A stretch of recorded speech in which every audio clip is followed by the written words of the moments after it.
Praise the lord. నిత్యుడగు తండ్రి, నిత్య నివాసి, నిత్య దేవుడైన యేసయ్య పరిశుద్ధ నామములో పరిశుద్ధ జనమైన మీకు పునరుత్థానపు శుభములు. ఈ దినపు యేసయ్య జీవపు మాట.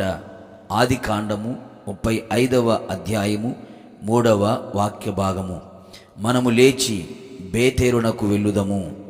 యెహోవా మందిర ఆవరణములను చూడవలెనని ఆశ కలిగి జీవము గల దేవుని దర్శించుటకు ఆయన సన్నిధిని నడిపించబడుచున్న దేవుని మందిరమును ప్రేమించువారలారా, ఆయన తన పరిశుద్ధ ఆలయంలో ఉన్నాడు. ఆయన మందిరము మీద ఎల్లప్పుడూ ఆయన దృష్టి, ఆయన మనస్సు నిలుచుచున్నది. ఆయన మందిరములో ఎన్నో మేలులు ఉన్నవి. ఆయన తన మందిరములో మనలను ఆనందింపచెయ్యును. భక్తుడు తన కుటుంబముతో చెప్పుచున్న చక్కని మాట. మనము లేచి బేతేరునకు అనగా దేవుని మందిరమునకు వెళ్ళుదము.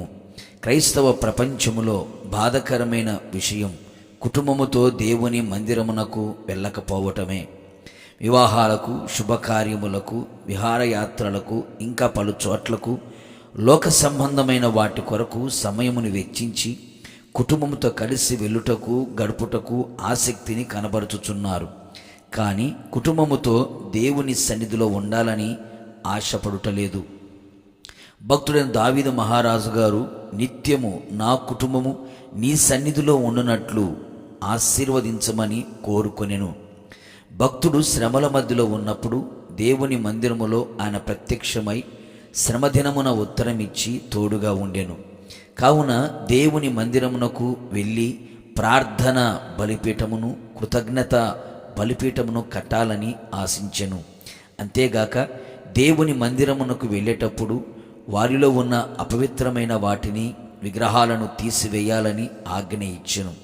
అవును ప్రియులారా, పరిశుద్ధాలంకృతులమై ఆయన సన్నిధికి మనం వెళ్ళాలి.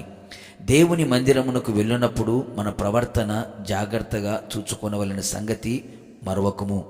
వస్త్రములను మార్చుకొనుడి, శుచిపరుచుకొని దేవుని మందిరమునకు వెళ్ళెను. ఆ విధముగా మనము జీవించిన ఎడల మనను గూర్చిన భయం అందరికీ ఆయన కలుగు చేయును. అంతేగాక ఆయన ప్రత్యక్షమై నీ స్వభావమును సంపూర్ణముగా మార్చి సర్వశక్తిగల దేవునిగా ప్రత్యక్షమై నీవు ఫలించి అభివృద్ధి పొందినట్లు, అన్ని విషయములలో ఆశీర్వదించబడినట్లుగా చెయ్యును. గనుక ఆలస్యము చేయక పడి ఉన్న నీవు లేచి నీ కుటుంబమును పరిశుద్ధపరుచుకొని దేవుని మందిరమునకు బయలుదేరి సర్వశక్తిగల దేవుణ్ణి దర్శించెదము. ప్రార్థన. కృపగలిగిన మా తండ్రి, నీ పరిశుద్ధ పాదములకు స్తోత్రం. మరొక పునరుత్థానపు దినాన్ని మా జీవితంలో మీరు అనుగ్రహించి ఉన్నారు. ఉదయకాలం మీ జీవపు మాటతో మమ్మల్ని తృప్తిపరిచారు ప్రభా, మీ స్తోత్రం. మేము దేవుని మందిరమునకు వెళ్ళాలని మీరు ఆశించారు, కోరుకున్నారు. మేమంతా కూడా ప్రభా మీ మందిర ఆవరణము చూడాలని ఆశతో నీ సన్నిధిలో ప్రభా మిమ్మల్ని దర్శించడానికి కృప దయచేయమని కోరుతున్నాను. ఇంకా కుటుంబాలతో కలిసి మీ మందిరానికి రాకుండా ఉన్న వారందరినీ కూడా మీరు దర్శించమని ప్రార్థిస్తున్నాను.